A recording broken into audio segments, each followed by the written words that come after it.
وقالوا لن يدخل الجنة إلا من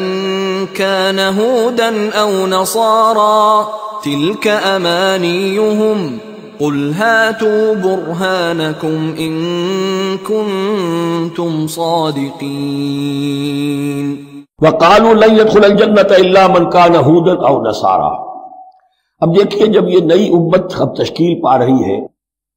تو یہودی اور نصرانی جو ایک دوسرے کے دشمن تھے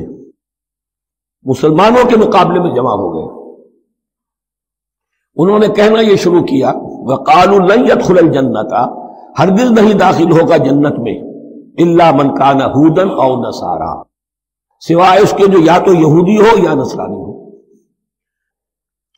وقالوا لن يدخل الجنة الا من كان هودا او نصارى تلك امانيهم، یہ لفظ دوبارہ آ گیا، یہ ان کی خواہشات ہیں، من گھڑت خیالات ہیں، ان کی وشفل تھنکنگ ہے۔ قل ہاتوا برہانکم ان کنتم صادقین، کہو ان سے لاؤ کوئی دلیل اگر تم سچے ہو، دلیل کتاب سے لاؤ،